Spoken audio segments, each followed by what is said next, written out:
sin lugar a dudas, el enemigo más amargo y que tuvo el mayor impacto. Y el primero, este es el Mufti. El Mufti era muy especial para Hitler. Amin al-Husseini y Hitler pensaban de forma parecida. Adolf Eichmann le explicó cómo los nazis iban a solucionar la cuestión judía. Sabía lo que estaba pasando con los judíos, que eran concentrados y traídos a los campos de exterminio, y el Mufti fue parte activa de la solución final. El Mufti estaba dispuesto a presentar un plan para la aniquilación de los judíos en el Oriente Medio, y tenemos pruebas de eso en escrito. Cómo fueron valorados los judíos debido a sus riquezas, mientras que causan que gobierne en el mundo tristeza y maldad. Son los portadores de la anarquía y del sufrimiento, y son como una polilla que se va comiendo nuestros valores. La Operación Atlas es una operación especial de comando de las Waffen-SS que incluía el descenso en las periferias de Jericó de 5 paracaidistas. El Mufti fue en realidad el lanzador de la operación. Alemania estuvo de acuerdo en darnos armas en vistas de la operación próxima y levantaron un gran depósito para este objetivo. Todos los entrenamientos con las armas se hicieron en mi presencia.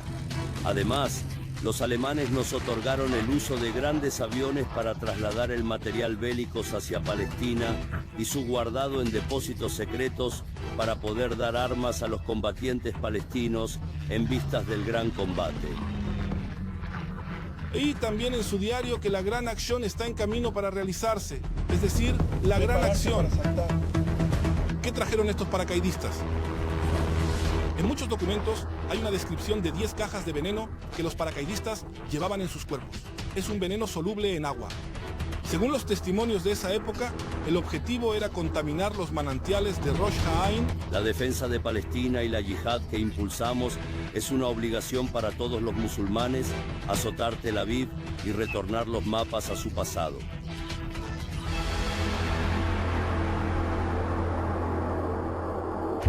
En los países del Medio Oriente, el líder es casi siempre el único que decide.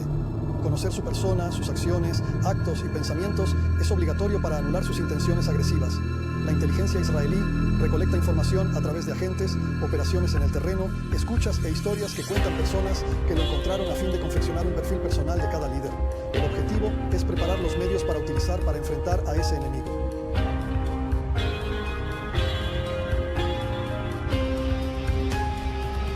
Enemigos. El Mufti Haj Amin al-Husseini, el primer enemigo. El nombre Mufti fue llevado por los judíos, como el más grande de los opresores como Amán. Casi todos los días oía hablar del asesinato de judíos. Creo que no entendemos la tremenda importancia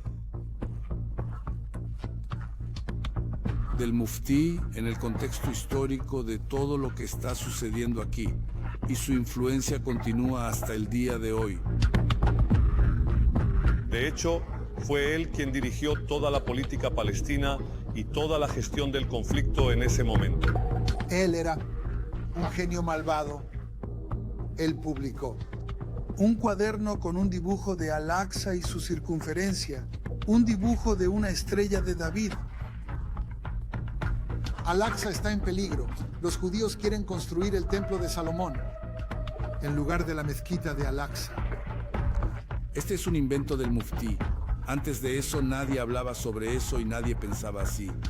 Cuando los judíos se hagan con Jerusalén, ellos destruirán los lugares santos del Islam, comenzando ante todo con la mezquita de Al-Aqsa. Y eso encendió a todo el público palestino. Era radical, era antisemita. Le daba una interpretación errada al Corán para promover el odio hacia los judíos. Él fragmentó al movimiento nacional palestino usando la fuerza contra sus oponentes y destruyó a sus enemigos. Él quería crear un imperio árabe ampliado, un gran imperio árabe sin judíos. No permitió la formación de instituciones democráticas palestinas. Convirtió al movimiento nacional palestino en algo muy fragmentado. Eso los llevó en 1948 a una catástrofe que es llamada como la Nakba. No permitió ningún tipo de moderación o conciliación o reconciliación. Había un liderazgo moderado musulmán y judío en la Palestina del mandato que veía suficiente espacio para judíos y palestinos para compartir la tierra y trabajar juntos. Pero el mufti no lo permitió.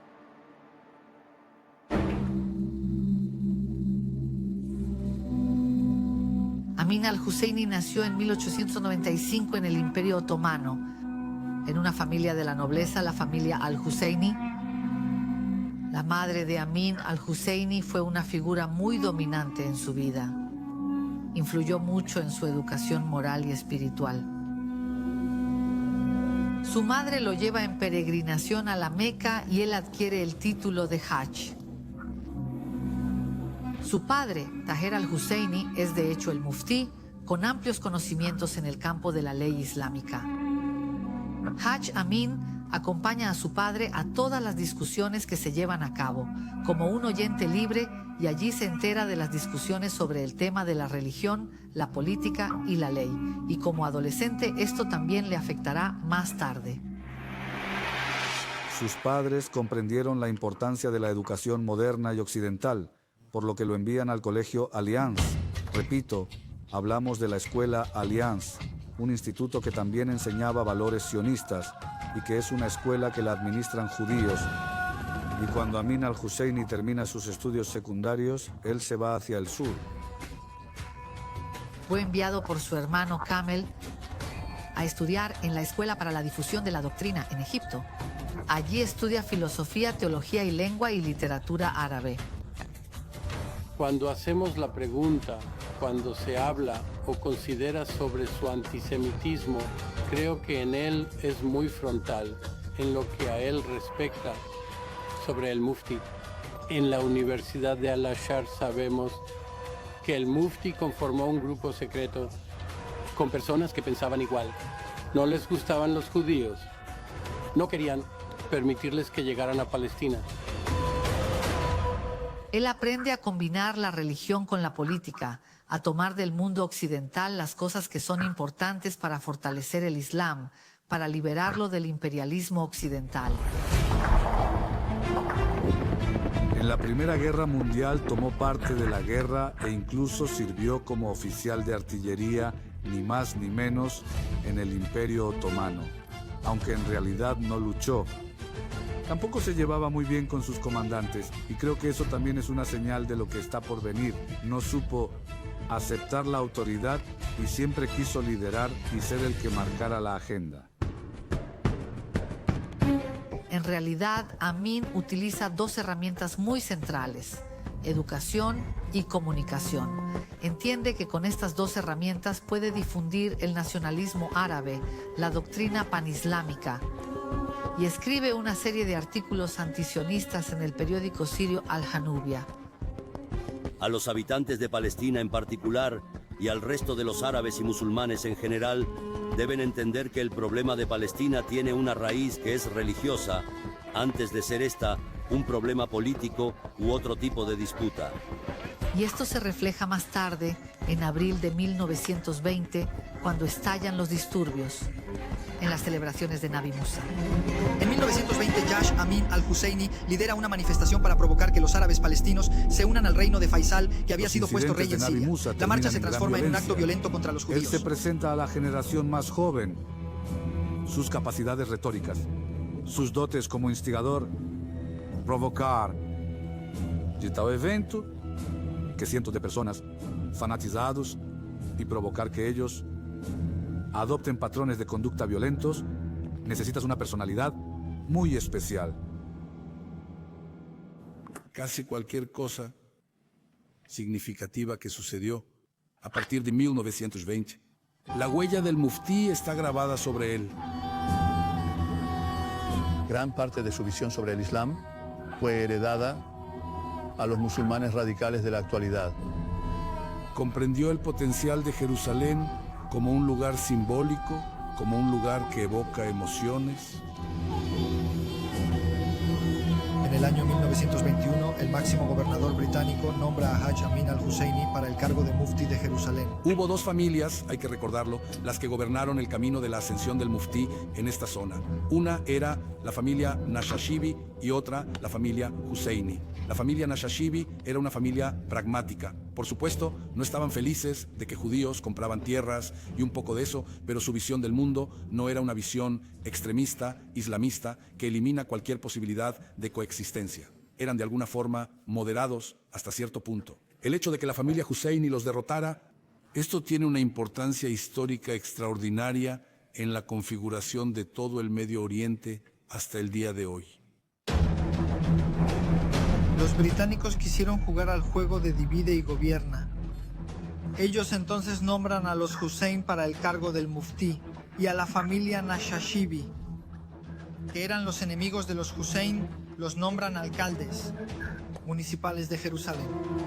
Los británicos piensan que si dejan que Haj Amin al-Husseini obtenga puestos muy altos en la administración británica, hay una buena posibilidad de que traiga calma y permita la estabilidad para el dominio británico en los territorios de Israel. Una de las primeras cosas que él hace es que sale a una campaña de recolección de fondos para cubrir el domo de la roca con azulejos dorados. Como guardián de los lugares santos, el Muftí ve a esto como un trampolín para ser el máximo líder islamista.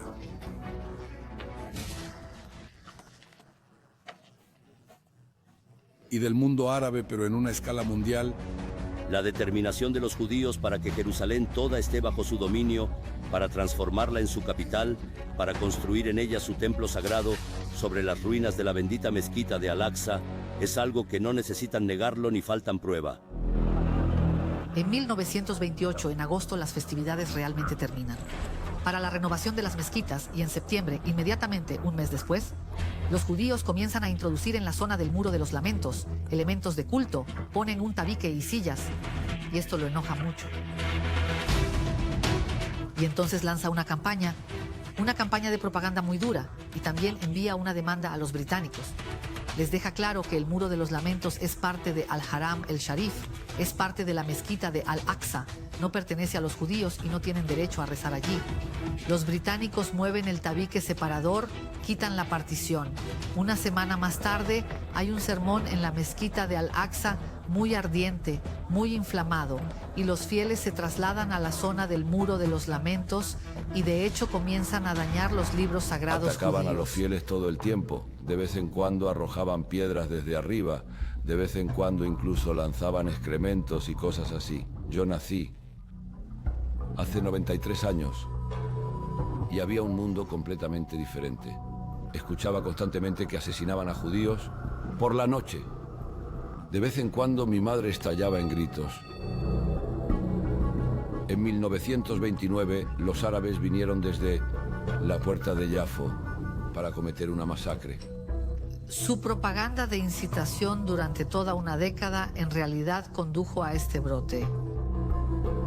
Mi madre, en su sueño, veía piedras que venían hacia nosotros y los gritos de los árabes, masacrar a los judíos, y hachas en sus manos.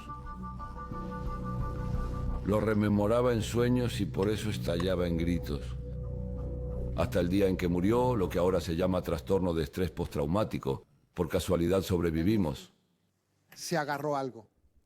Comprendió que tan pronto como hubiera disturbios, discusiones y manifestaciones en la zona del Muro de los Lamentos, era Al-Aqsa. No es el Muro de los Lamentos. Era Al-Aqsa. De hecho, escribió Fatuot, sentencias religiosas que escudan en textos escritos el hecho de que Jerusalén es el corazón de la Palestina histórica. Notamos mucho odio, muy claro, hacia los judíos, estén donde estén. Ellos son los destructores de la moral en la tierra y son quienes pervierten las religiones y traen el mal. Son los que roban las propiedades y quienes cobran intereses y son los que malvierten lo que dicen los profetas. Los judíos son los que provocan la anarquía y el sufrimiento y son los piojos que roen los valores morales. La comunidad judía identifica la centralidad del Muftí como el principal generador de las declaraciones agresivas que caen aquí día y noche, entendiendo las extraordinarias habilidades de este hombre. Había un entendimiento de que la inteligencia era necesaria, porque no había inteligencia en ese momento. El muftí se vuelve inmediatamente un objetivo de la inteligencia serio, inmediatamente después de las instrucciones de 1929. Aaron Jaim Cohen, un judío persa de Jerusalén que creció en la Haganá, avisa sobre este peligro. Físicamente se sentaba dentro de la mezquita con palos. En Morse le contaba a Itzhak Ben Tzvi y a los comandantes de la Haganá que estaban sentados en el punto de observación sobre todo lo que sucedía allí. Yo lo llamo el primer oficial encubierto. Debido a las matanzas de 1929, nosotros reclutamos a nuestros primeros 3 agentes. Uno llamado Abed Al-Kader Rashid, que era periodista en el periódico del Muftí y que estaba cerca de él. Los periodistas eran los que sabían todo, los que iban a todas partes. Los periodistas de la época eran espías o informantes de la causa final. La siguiente etapa, gracias a nuevos medios de inteligencia, se expresa en las escuchas telefónicas. El tema de la comunicación era nuevo en el país. Comenzó unos 10 años antes con la conquista británica de la tierra de Israel. Los británicos comenzaron a establecer sistemas de comunicación, teléfonos, pero esta capacidad de penetrar en el interior y recibir todos los teléfonos que pasaban daba una imagen completa de los acontecimientos y de lo que sucedía. A través de esto fue posible entender y conocer todas sus conferencias, reuniones y en algún momento también llegaron a la casa del Muftí.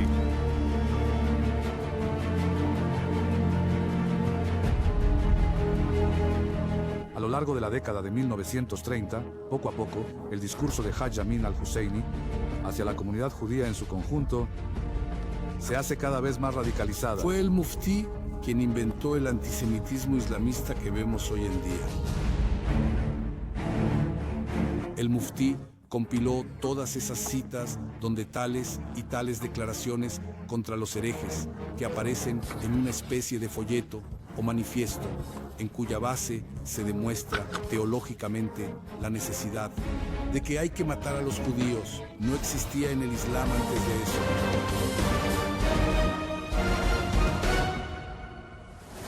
Las conexiones del Muftí de Jerusalén con la Alemania nazi comienzan desde el principio.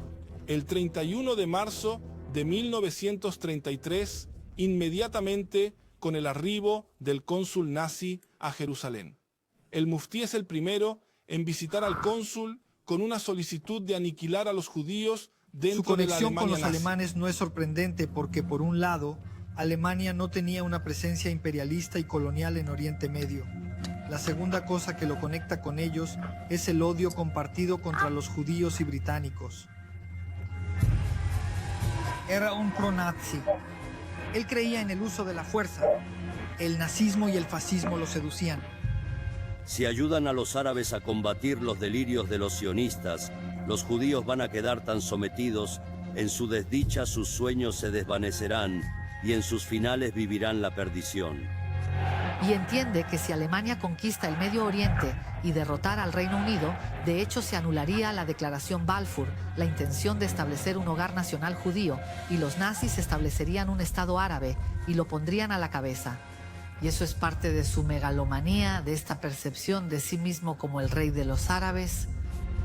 Y él no poseía ninguna ideología fuera de malversar los textos islámicos para promoverse a sí mismo como muftí.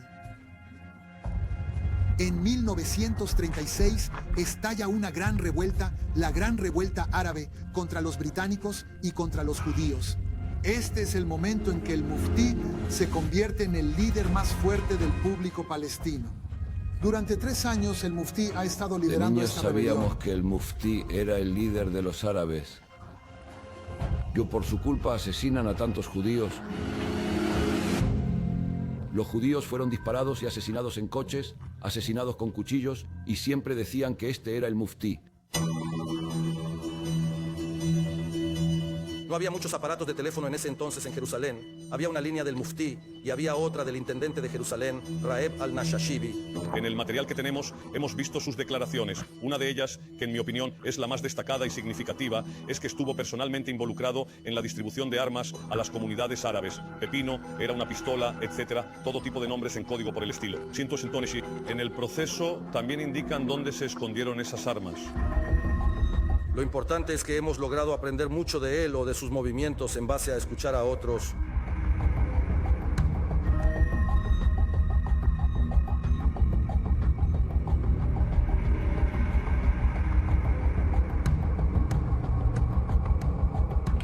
Raeb al-Nashashibi, que era el jefe de la oposición, que era el intendente de Jerusalén hasta 1934, y su sucesor, Hussein el-Chalabi, eran unos charlatanes que contaban todo. Lo insultaba mucho al mufti, se burlaba llamándolo despectivamente como el dueño del capó, en un nivel que no podemos citarlo en la televisión.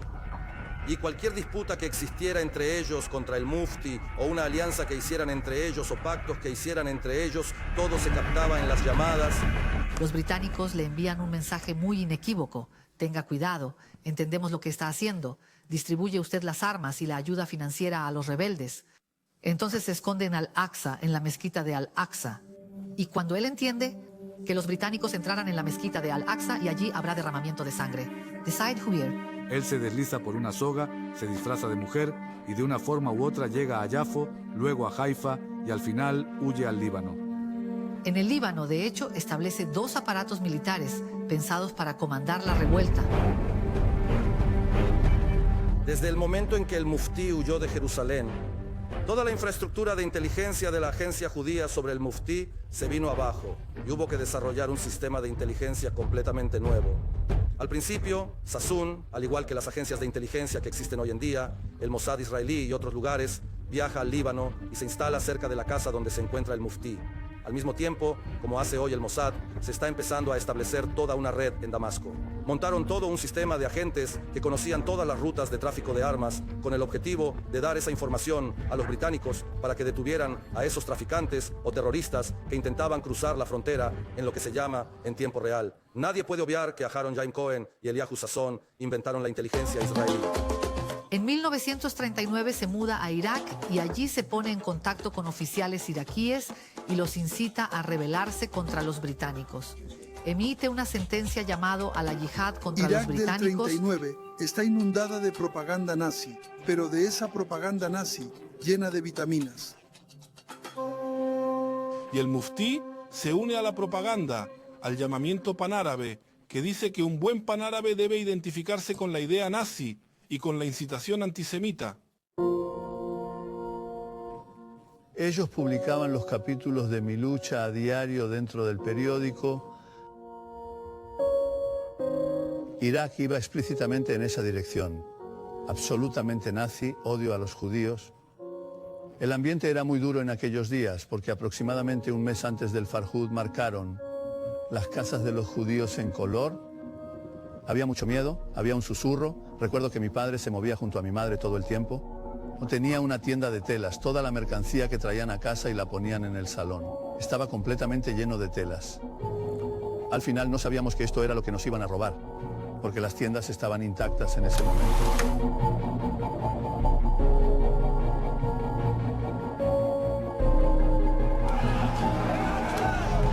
El Farhud es una especie de reconstrucción de la Noche de los Cristales, pero en Irak, aunque aquí entraron a las casas. El muftí era muy activo en este asunto. Reunía a todo tipo de ignorantes fanáticos y los reunía para estos disturbios. Estas personas hicieron la mayoría de los asesinatos de judíos ese día. El 1 de junio de 1941 ocurrió la Farhud, el saqueo, un pogromo violento contra los judíos de Irak, durante el cual fueron asesinados al menos. Íbamos en transporte público, nos encontramos con multitudes de personas portando dagas, hachas y cuchillos de cocina. La muchedumbre se subió al primer coche delante de nosotros, bajó a los judíos y comenzó a masacrarlos cómodamente. Lo miré. Era costumbre para nosotros en Rosh Hashanah sacrificar un cordero. Así fue como fueron masacrados. Nuestro conductor, que era musulmán y teníamos miedo de lo que iba a reaccionar, cerró la puerta con llave y comenzó a embestir a la multitud, maniobrando, hasta que hizo un giro de 180 grados y se fue rápido con nosotros a una comisaría de policía. Me fui a dormir en el techo de la policía. Por la mañana nos levantamos. Un policía nos escoltó hasta una calle principal, detuvo un taxi, una especie de autobús, y le dijo al conductor: por tu cabeza, a ellos los llevas a su casa o donde necesiten. El chofer prometió, nos trajeron allí, llegamos a casa, sentimos una gran alegría. Alegría enorme, no conocían sus almas, llanto, y las sonrisas y las risas iban de la mano. Pero muy pronto la atmósfera se invirtió y las multitudes comenzaron a asaltar las calles. Y ellos también vinieron por nosotros, a nuestra casa. Teníamos un casero que vivía al lado donde estaban las viviendas adyacentes.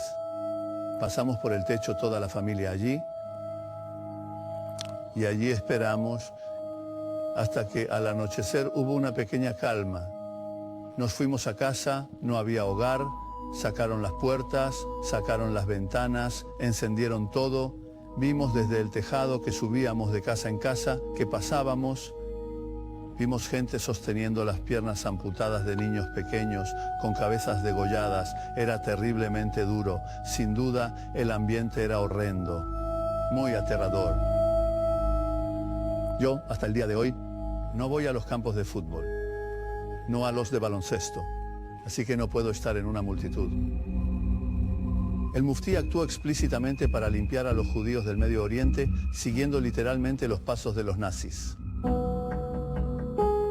El propio muftí abandona Bagdad unos días antes que el Farhud y entonces el muftí comienza su largo viaje.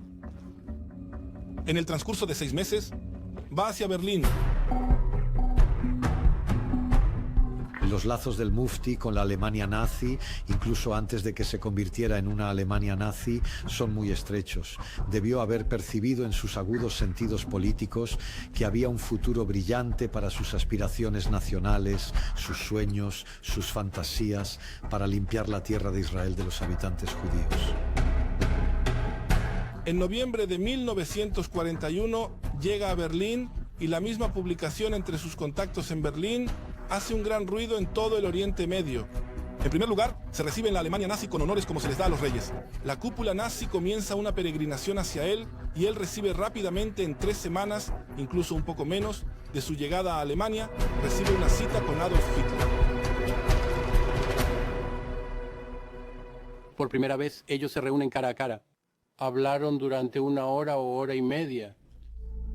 Hitler inició el diálogo y dijo: me siento feliz que estás sano y salvo y que te encuentras en uno de los países del eje. Se trata de un fenómeno sin precedentes. Solo a modo de comparación, su gran amigo, así es como testifica sobre sí mismo en un diario, Eichmann. A lo largo de su vida, no recibió una reunión de trabajo con Führer. Los nazis estaban muy interesados en el flujo de información sobre lo que sucedía en el norte de África, en Túnez, en Marruecos, y Hitler confiaba en el muftí. Le dijo que deseaba lograr la victoria contra los rusos y luego regresar para entrar en el Medio Oriente, y usted, el muftí, es quien yo puedo confiar para cuando nuestros soldados lleguen al Medio Oriente.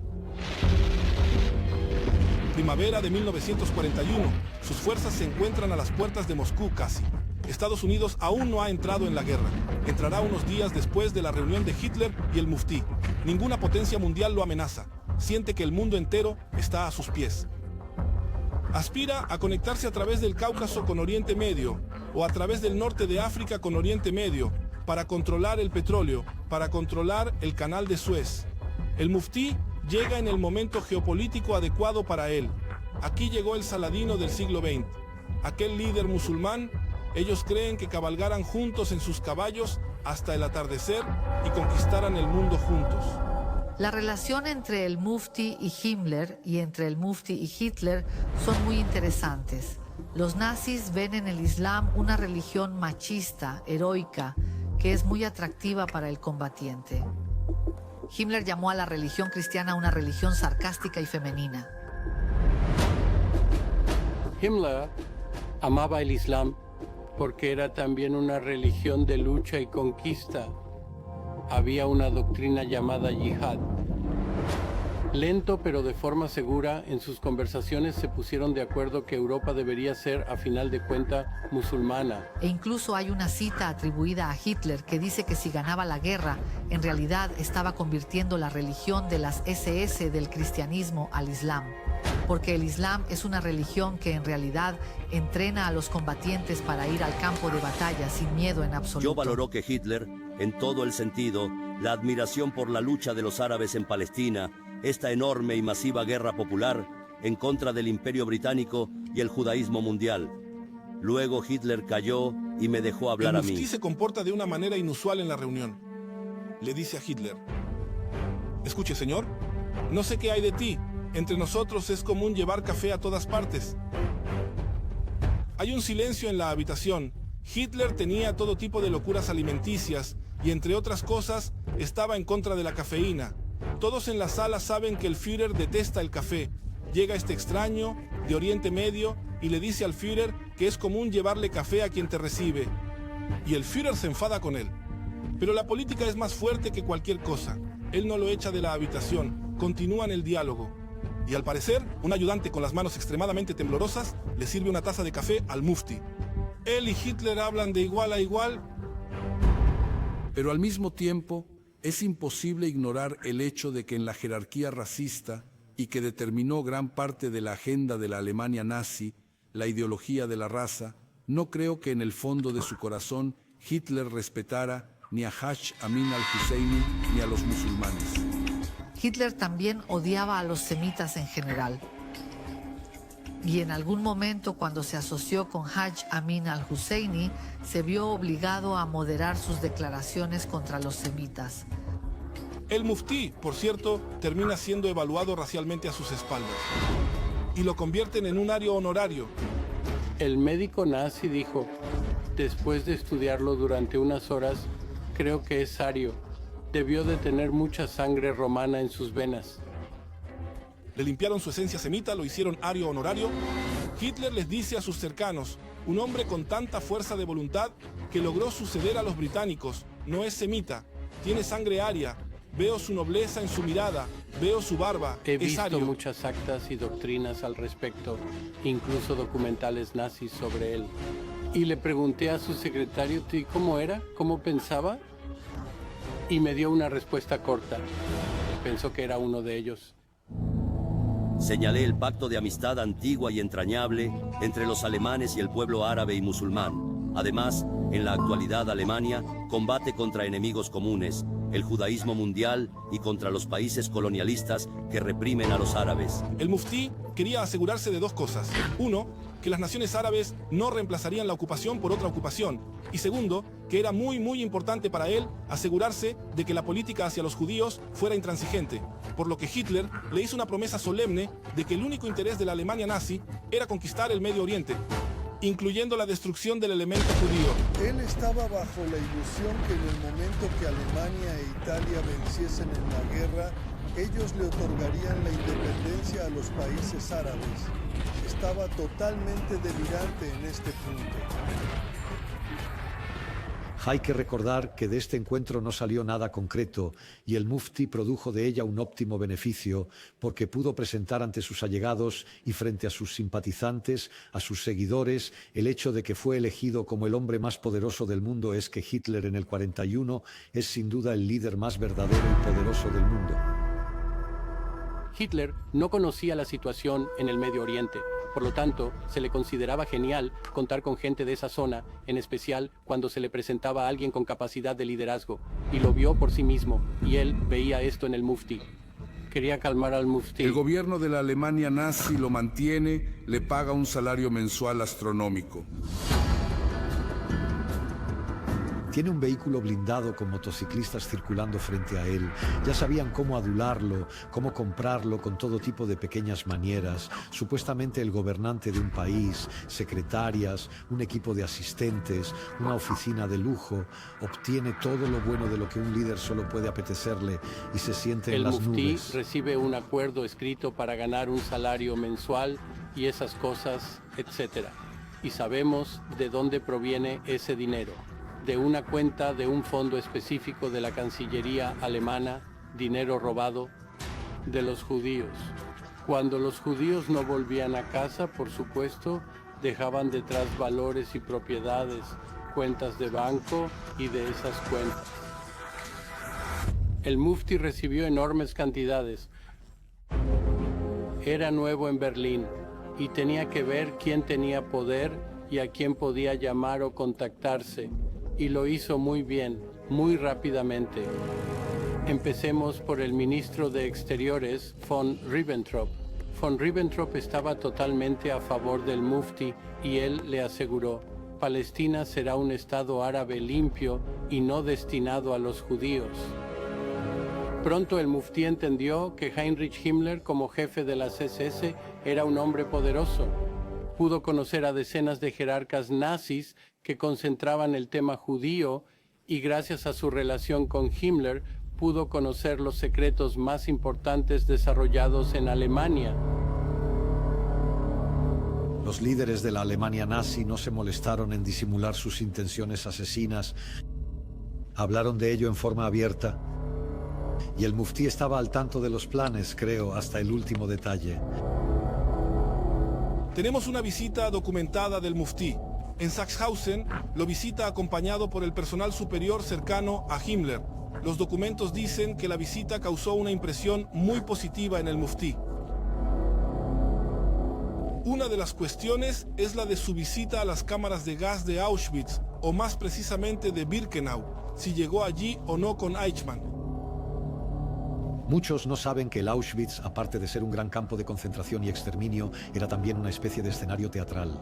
Para la demostración, ocasionalmente, todo tipo de personalidades de alto rango venían de Berlín, incluso de otros países, y les presentaban el mayor espectáculo de la ciudad, el asesinato de judíos en las cámaras de gas.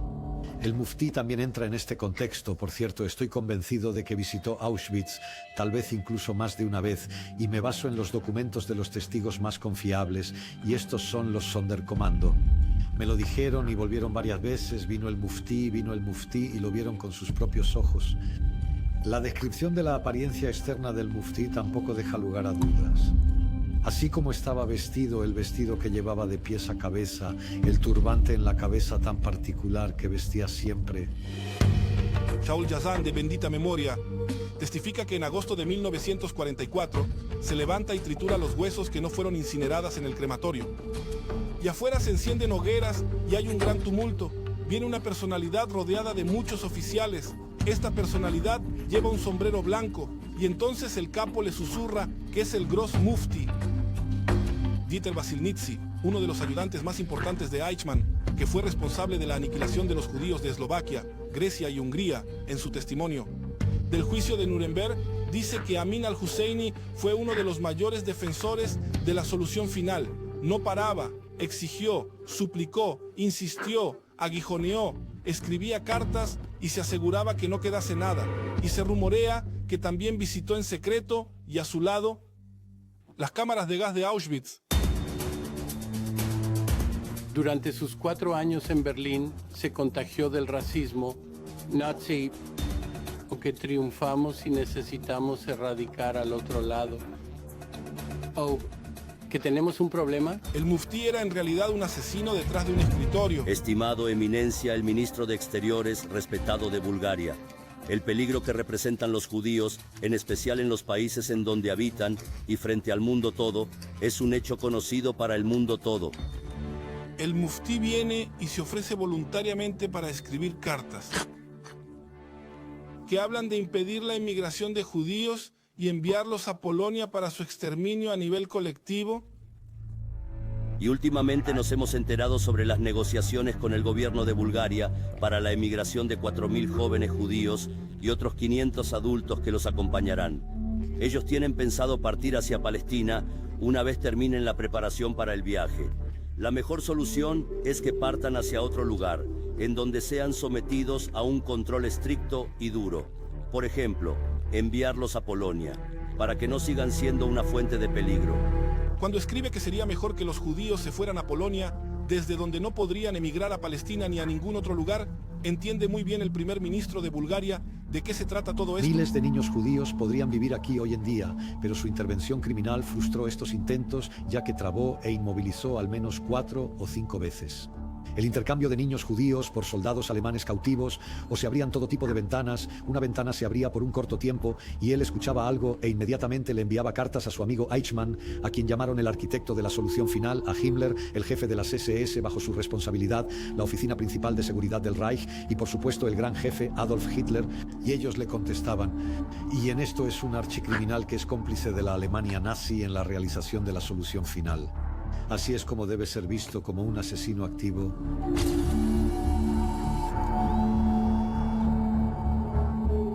El muftí intenta, en primer lugar, impedir el flujo de la inmigración.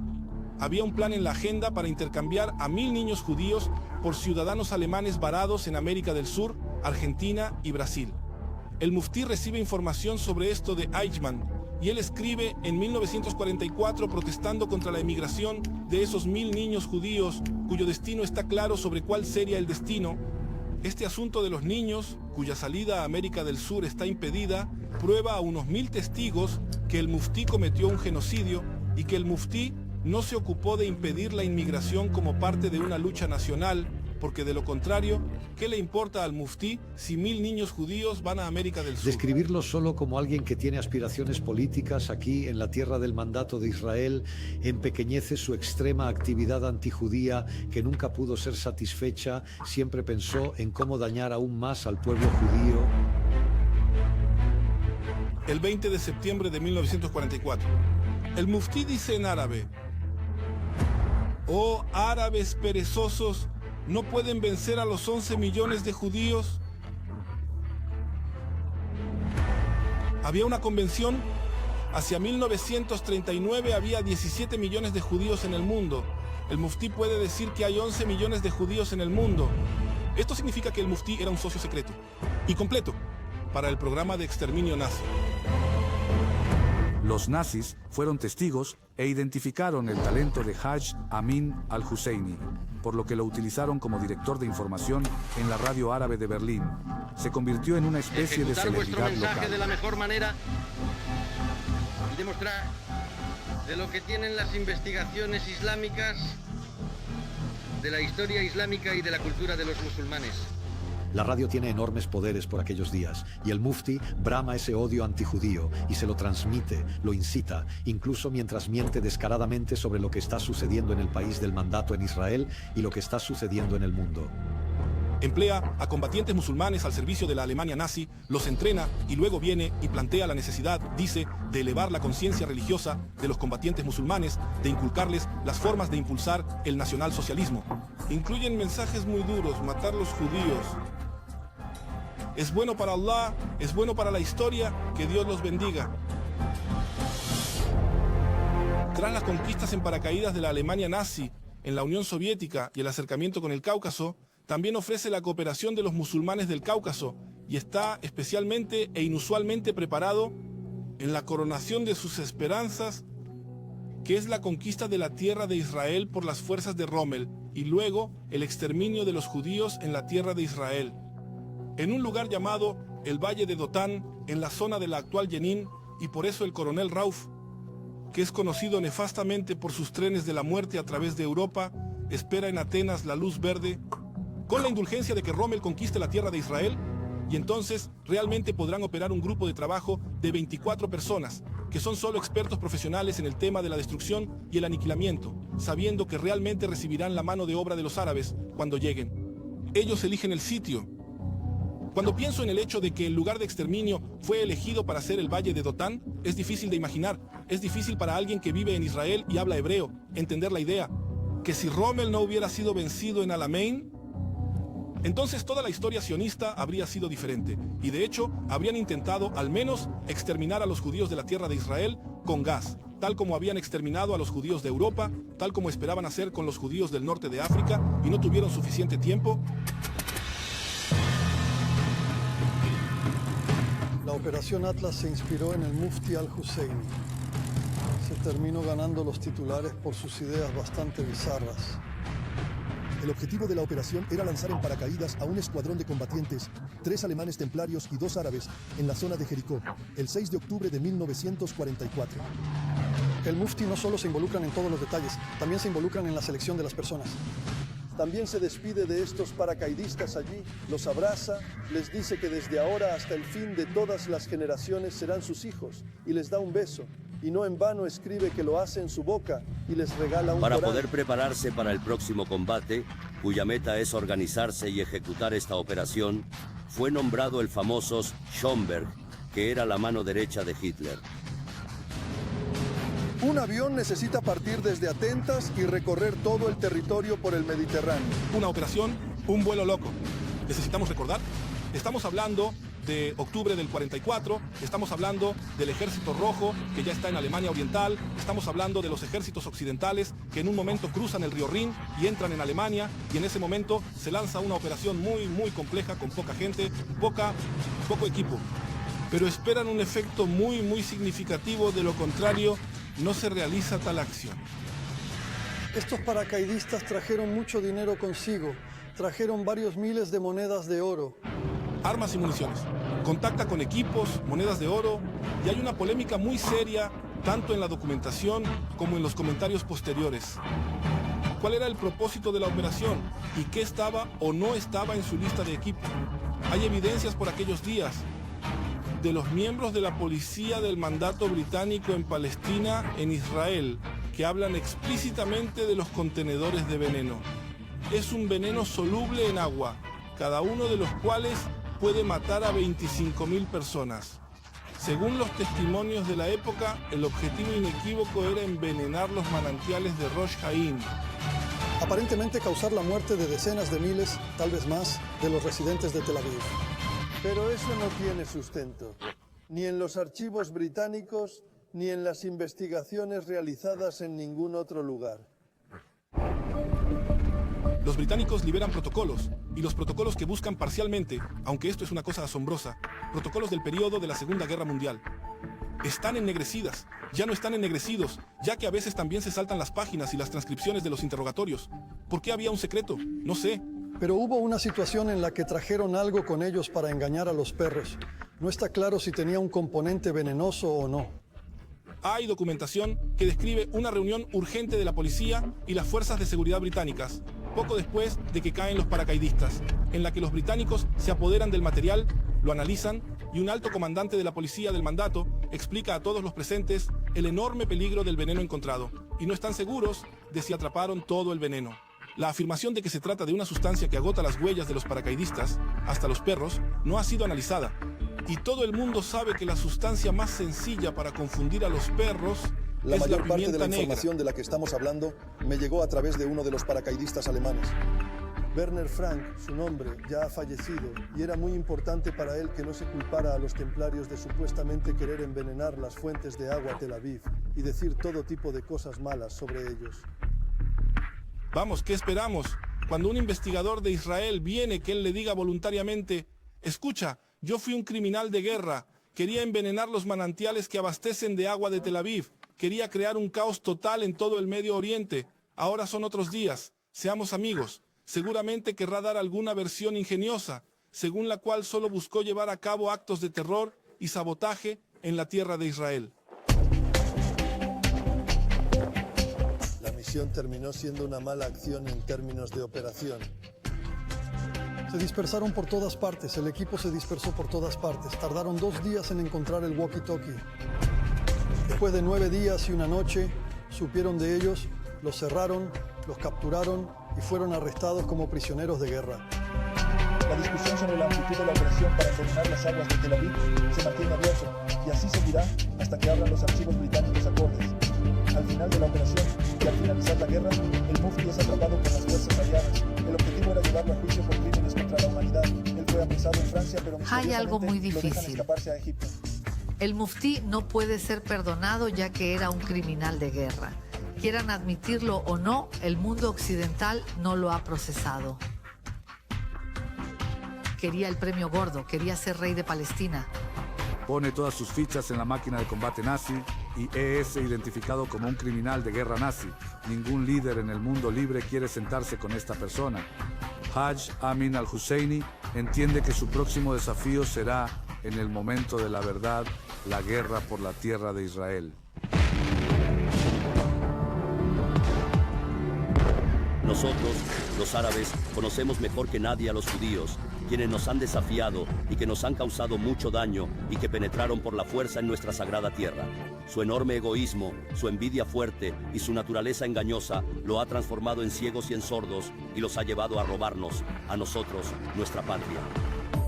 Cuando estalla la guerra, los egipcios están estableciendo el gobierno de toda Palestina en la Franja de Gaza y no quieren poner a Haj Amin al-Husseini a la cabeza del Consejo para no enfadar ni a los estadounidenses ni a los británicos, pero él se impone al gobierno de toda Palestina. Solo me darás asistencia y denme armas.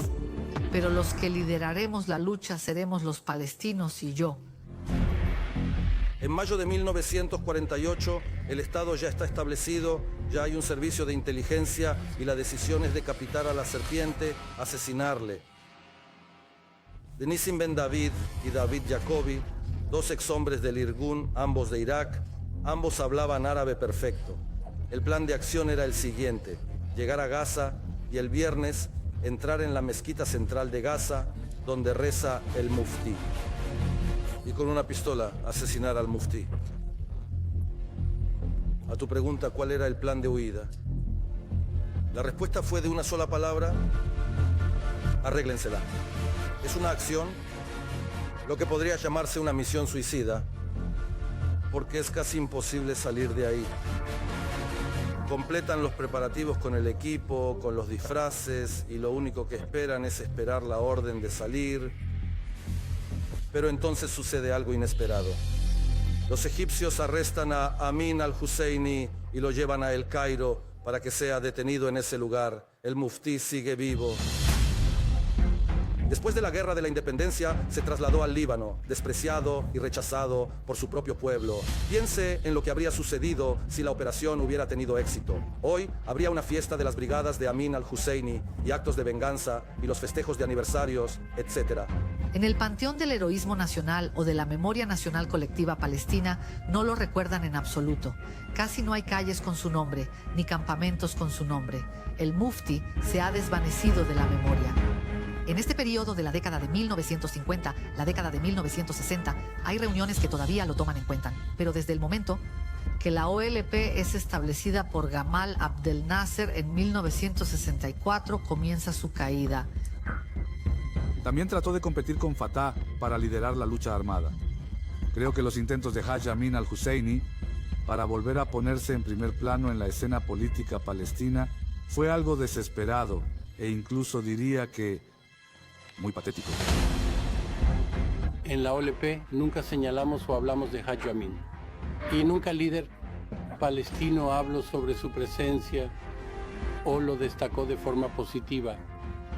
Era un poco vergonzoso invitarlo a un congreso y permitir que hablase. En 1974 murió en el Líbano de un ataque al corazón, viejo, débil y exiliado. Lo que queda del muftí es esta historia de Al-Aqsa está en peligro. Eso es lo que queda de Haj Amin al-Hussein. Quien colocó a los palestinos en la agenda internacional arabista e islamista no es otro que el muftí. Por el poder de su personalidad, por el poder de su carisma, en el poder de su determinación. Sin el muftí, hoy estaríamos en un viaje completamente diferente en este sangriento lugar del Medio Oriente. Hoy la mayoría de los dirigentes palestinos no lo admiran, de él no se habla. Los niños más pequeños no saben nada sobre su persona. Era poco realista, era muy ambicioso. Incluso pensó que Palestina era pequeña para él. Espero que los palestinos puedan aprender acerca de mejores decisiones futuras, con un líder que los tome en cuenta y no se emborrache de poder pensando solo en quedarse en el poder, o que lo único que busque es conseguir por la fuerza algo de popularidad.